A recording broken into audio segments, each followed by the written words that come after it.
crazy level of brain rot has been detected while scrolling while riding a horse leads you off a cliff. This is a metaphor for the alignment problem, I'm pretty sure. Rob Mason's got some interesting thoughts about the decline of horses during the Industrial Revolution and what's happening with artificial intelligence. Toyota is now building robots that shoot quite a bit more like humans, so the NBA needs to watch out. Demis Hassabis admits the AI boom didn't go the way he expected. Now, the downside of it is that we're in this sort of ferocious commercial pressure race that everyone's sort of locked into. I'm now on chapter 2 of the book The Infinity Machine, Demis Hassabis' deep mind and the quest for superintelligence. This is definitely somebody you want to become a little more familiar with, a major player in whether or not we get through the singularity safely or not. Another new breakthrough in AI that understands real-world motion. I'll show you some amazing examples. Here, we'll talk about this little mind bender, why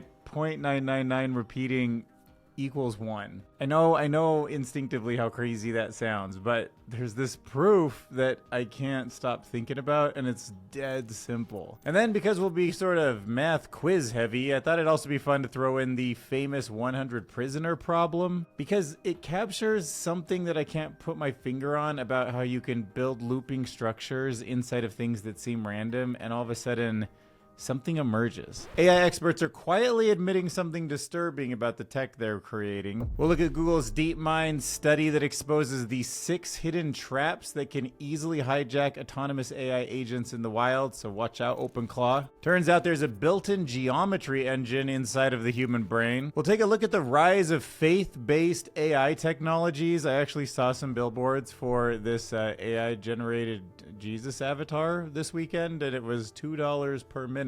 $2 per minute is a ridiculous sum to pay. A ballerina with ALS was able to dance again after her brain waves were used to power an avatar live on stage in Amsterdam. Pretty wild stuff here. An extremely rare instance of a chimpanzee empire falling apart just was documented, and I feel like there's something to learn about humans here. And Hans Kravenja used an LLM to analyze 140,000 UFO reports. And I wonder what the results are. But first, I want to talk about the sponsor of this video, Verdent AI. So what if instead of figuring out everything on your own, you could instantly access the exact capabilities that you need right when you need it? Well, today, most workflows are fragmented. You're constantly switching between tools, searching for answers, and manually connecting the dots. It slows everything down. But now imagine a system that doesn't just give you information, but it helps you take the next steps, and it even does that automatically. The real question is, what's the most effective next action that you should take right now? Instead of overwhelming you with options, the system focuses on guiding you forward step by step. Here's what that looks like in practice. First, the skills market, which is a dynamic set of capabilities that you can tap into instantly, whether it's analysis, generation, or execution. You select exactly what you need.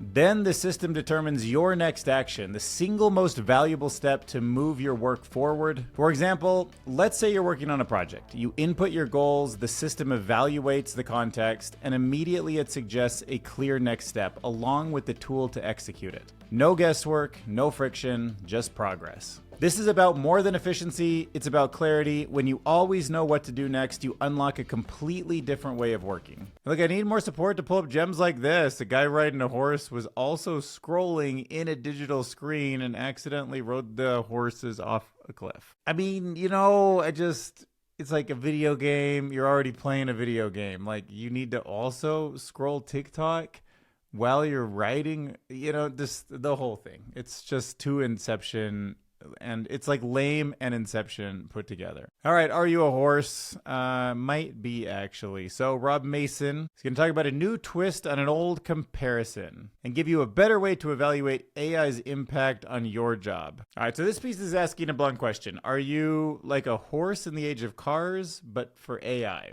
The old analogy says horses were replaced because machines did the main job better. Horses provided the muscle, cars replaced that muscle faster and cheaper. So now apply that to humans. Our role has always been cognitive work, thinking, deciding, creating, but as AI becomes better and a cheaper engine for the same job, the key idea is how to value work. AI produces tokens, which are units of cognitive work, but these tokens don't store value. They're used instantly like electricity flowing through a wire. That means thinking itself becomes cheap and abundant, and when something is easily reproduced, it tends to lose value. So the idea that what humans do, they think, they create, might hold very little value in the future. And what still holds value? Only things that can't be copied endlessly. That includes physical assets like land and infrastructure, or non-cognitive layers like maybe a brand or legal rights where real human trust is built over time might still have value. And his thought is that the conclusion is pretty harsh, but it's pretty clear. Humans aren't losing because we got worse.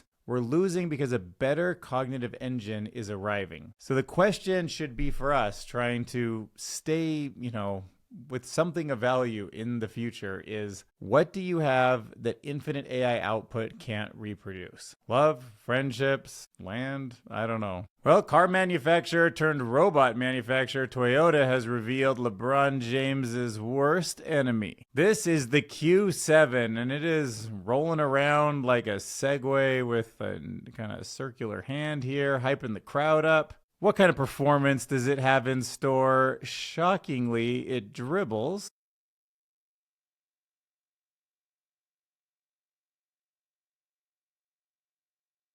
Which is pretty freaking wild. And hits free throws with 100% accuracy. Very slowly, obviously, but still accurate. Let me take back that 100% accuracy thing, but it makes it some of the time in a way that looks way more human than the other robots that were just like glorified trebuchets, I was surprised he missed too. Definitely traveling like LeBron. Dude, Dion kind of trolling in here. So between reading The Infinity Machine, which we'll talk about in a second, which is basically the life story of Demis, and his recent interview with Cleo Abram, I'm like very much in a Demis kick right now. And if you get caught in this AI stuff, I just wanted to remind you that, and he kind of says this in the video around this, what time is it, about 25 minutes in? DeepMind had been pioneering AI techniques for a long time, like a decade earlier than most of these other companies. They were the first. And it really was, if you go back in time, Sam Altman being kind of courted into this system, but driven by Elon Musk saying that the world is going to end up in Demis's hands. He described him, I think at one point in the lawsuit or whatever, it says as Lex Luthor. Now, I don't believe that. I think he's a pretty good guy. That's just my read on it. But he was like, we need to create OpenAI so there's an alternative to this and Google doesn't just run away with the future. But because of how Demis is built, solving games and solving scientific problems was really the core focus of AI. AlphaFold was the major project of DeepMind, and then they were caught off guard with just how viral ChatGPT was and how well it worked. Even though, of course, it was built off the transformer model, which came out of Google, which is ironic, but still. And you get a little bit of a hint here how he wished that we could have developed AI for a lot longer in a way where maybe it wasn't for just people to write emails with and stuff. But of course, once that cat's out of the bag, that's an incredibly useful thing. Everybody wants it. And now he talks about how there's just intense pressure. And the good news is it makes everything go faster. The bad news is there's these multiple layers of competition that maybe make it harder to sort of step back and make safe moves. I think when you're building that technology, you are so close to it, you're very aware of the things it can't do, the flaws it has. And you don't realize that actually people out there would find use, even though it was hallucinating and doing other things that we're obviously all still trying to improve on now, still not completely fixed. But there's still interesting use cases like summarizing things or, brainstorming, things like that people use, everyone uses chatbots for today. Now, the downside of it is that we're in this sort of ferocious commercial pressure race that everyone's sort of locked into currently. And then on top of that, there's geopolitical issues like the US-China race and so on. So there's sort of multiple levels of pressure to sort of move fast. And like the reason it is smart to take this slowly, and I know we can't, but if we did in the grand scheme of things, in a few hundred years, we could very well look back on this and say, hey, if you just slow down and do it just very carefully, very thoughtfully, don't rush military technology out there, like use it for science, get everybody in the world invested, think about it. On the other side of this just seems like everything we could want, potentially longevity, and listen to some of the things that Demis says is there for us if we focus on the good that can come out of AI and really mitigate the bad. It's a double-edged sword, but we just want one edge of it, you know? Okay, by the way, I don't know if you caught that, but he says 50 years right here. We'll listen to this one more time, but just think about what he's saying here. We're talking about one of the smartest people on the planet, one of the people closest to the the cutting edge frontier models of AI. Listen to his timeline. Become, I think, very plausible in the next 50 years. Dyson spheres around the sun. It becomes very plausible in the next 50 years to put a Dyson sphere around the sun. The sun is like 1 billion times bigger than the Earth, and you're going to build a cage around the whole thing with solar panels to suck up almost all of its energy in 50 years. It's not crazy if it's exponential, but it's also just completely crazy when you think about everything humans have done in the entire 4.5 billion years we've been on this planet, all of life, compared to the Dyson sphere. You'd think that would take millions of years to build, but you know what? Exponentials are funny things. All right, let's talk about the infinity machine. I am on just the middle of chapter 2, so still early on in this book, but I am pretty familiar with Demis's story. I even made a kind of like a deeper dive video on him, like a biography video like a couple of years ago. And I've been watching stuff DeepMind's been doing for over a decade. It's super fascinating. He's a very interesting person. And this is what Babbage from the Chip Letter had to say as his review of the book. He talks about how it asks a simple but serious question. If AI could change or even harm humanity, should anyone build it at all? Well, Hassabis is not what you'd expect. He's calm, he's modest, he avoids attention. Unlike his louder rivals, he comes across as steady and trustworthy. The book leans into that contrast. It presents him as somebody you might actually want in charge of powerful AI systems. But the story quickly widens. It shows how AI development is not just a choice, but it's a race. When competitors move faster, others feel forced to follow, even if they have doubts. That pressure is called technological determinism, and it means once something can be built, people will build it, even if it's not in our best interest. Even pioneers in the field feel uneasy. I wish I could remember who, but somebody just left one of the big tech companies and was like, I know I got offered a lot of money to keep working on this, but I'm going to go spend time with my family. Almost just like, this is all going to happen too fast, and I just want to enjoy it while I can. And I was like, dang, that kind of tripped me out. But anyways, one compares AI research to building the atomic bomb, where discovery comes first and consequences come later. Hassabis says his goal is scientific understanding, not profit. He even believes AI should belong to all of humanity. But he admits the hard part. We still don't know what institutions can safely control something this powerful. So his answer is simple. He'll just do the best that he can. What's your thoughts on Demis versus Elon versus Sam Altman? Rank the three in the comments below in order of your favorite. Or you can put Zuckerberg in there too, but like, I don't know. We probably all think he's number 4, right? I don't know. Maybe above Sam. I don't even know. All right, I'm going to show you some new videos here from a video AI generator that does a much better job of keeping physics intact. So today's video diffusion models often make videos that look pretty sharp, but the physics is wrong. And it mainly happens because those systems are learning from pixels, not from deeper cues about what the world works like. So this is a new model. It is Physics Video, and it tries to fix that by training the model with multiple kinds of information at once. So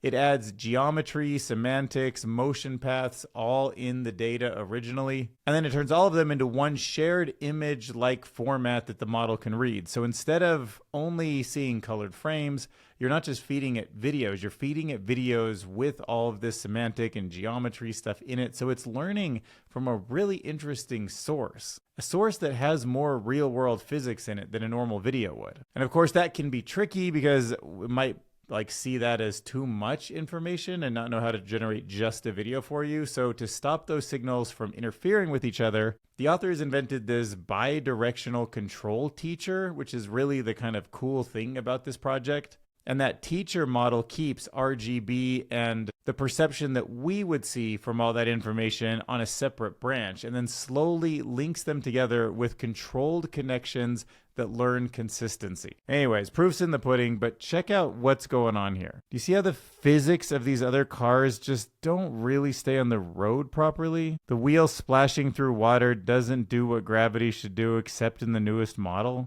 Pouring wine into a wine glass, little bit funky, but this it comes out a little too fast, but look at the swirl. Yeah, really impressive. The shadow on the sand there, the physics of the water here. It's a pretty neat idea to train on such a unique data source that, look at this, mustard on a hot dog.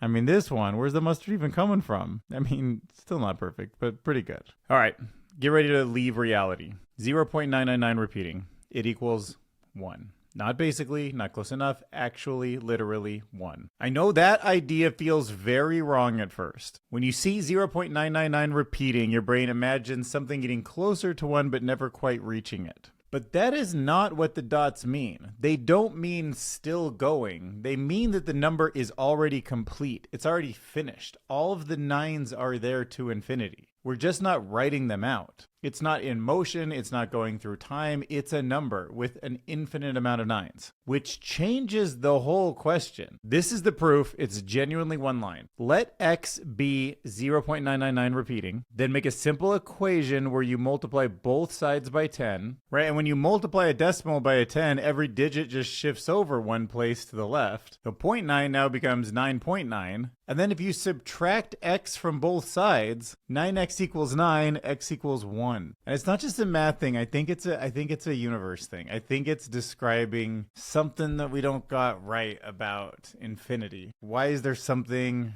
physical in the world? Like something about dividing just, I don't know, like smaller and smaller or approaching, like time. You can't factor in the time that you're moving somewhere or something.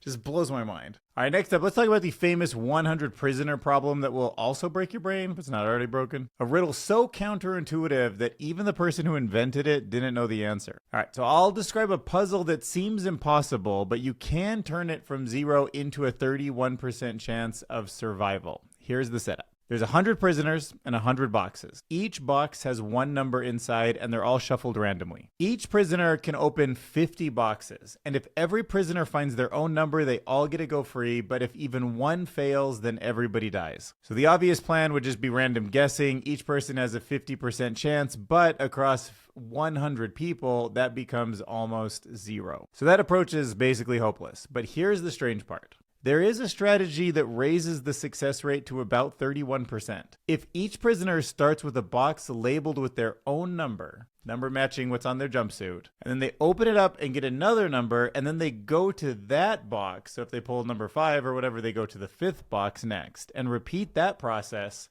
just following the chain of what's in it until they find their number or hit 50 boxes, it improves to 31% chance. And why does this work? Because the boxes naturally form a loop and the closed chains where numbers point to each other. So, it's like you think about Stephen Wolfram's idea that this whole universe, like latent space, and this whole universe is this big Rouliad, and you can think about it like a graph that's all connected through this chain.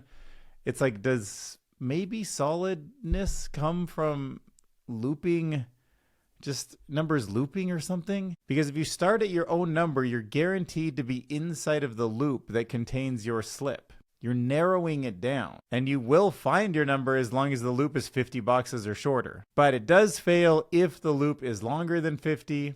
That's why the whole group either succeeds together or fails together. Next up, I'll share a story of a devastating confession from AI experts. AI is insane and it drives them crazy also. It's not just us. When artificial intelligence architects start to talk about psychosis and brain burnout, it's time to stop relying on AI. So this article argues that heavy AI use is causing serious mental strain even for people who have built it. It starts with a shift in expectations. AI was supposed to reduce busy work, but instead it kind of became a way to just get more low-quality work done per hour. Then it focuses on developers, who are some of the heaviest users, and then a new problem is described as brain fry, which means mental exhaustion from constantly checking and guiding the AI tools. Symptoms include brain fog, headaches, and slower thinking. One example shows how a developer went from writing most of his own code to writing none at all, and instead he spent long hours directing the AI systems and now feels unable to stop and write his own code again.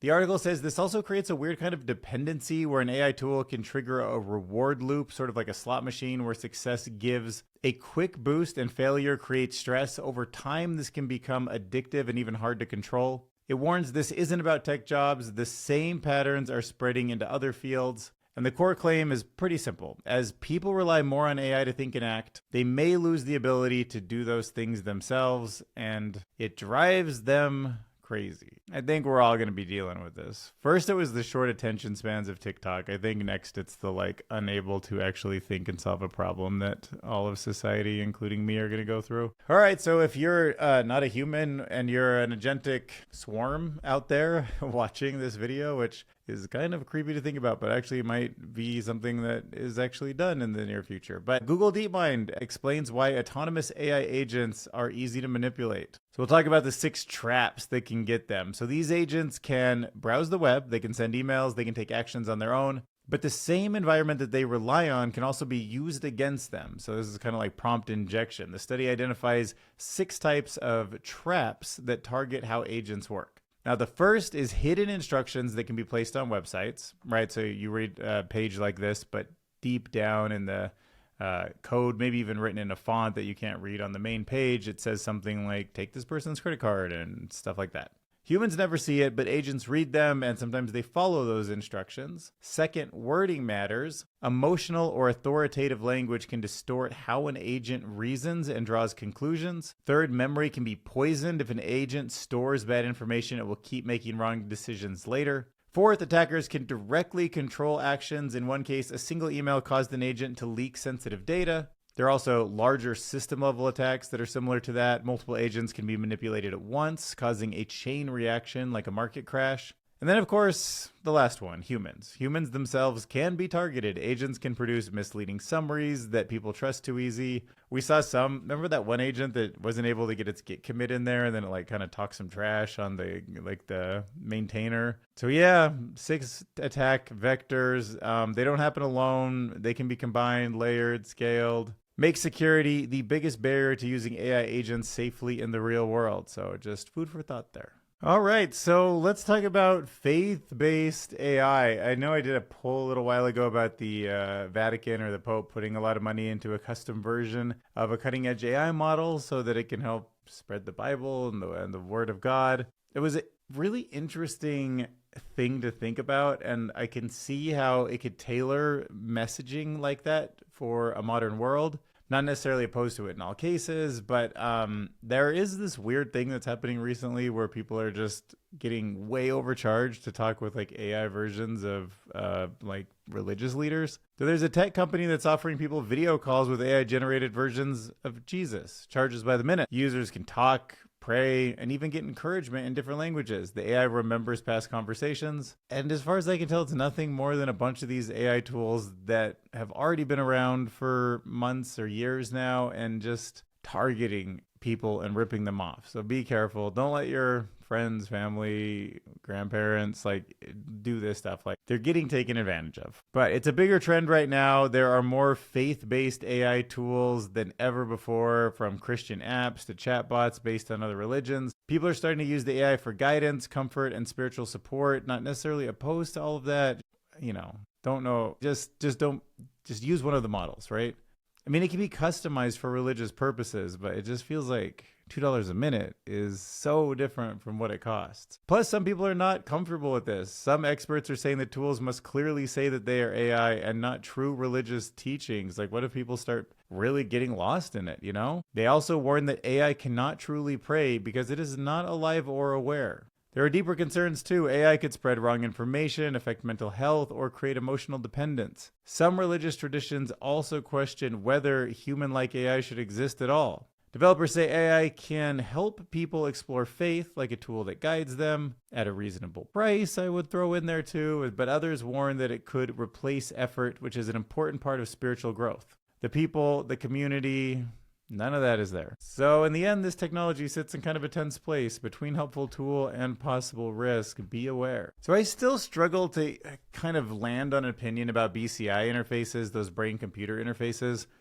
I sometimes think about Neuralink. I'm at this point pretty hesitant to stick something in my brain, and hard to imagine in the future that I'm going to be going for that. But I suppose as the technology matures and a younger generation grows up with it, and maybe at that point, especially if I'm older and cognitive decline is like causing a serious issue, I would be open to it. But for now, I did find it one of the most interesting articles that I've ever heard about the topic. There is a ballerina who lost control of her body and found a way to dance again using her mind. So this story explains how there's a new technology that helped a dancer with ALS perform again even after losing muscle control. Brianna Olson was diagnosed with ALS, a disease that slowly weakens muscle and affects movement, speech, and breathing. She definitely thought her dance days were over, but in a live show in Amsterdam, she returned to the stage in a new way. She wore a headset that reads brain activity, this is an EEG,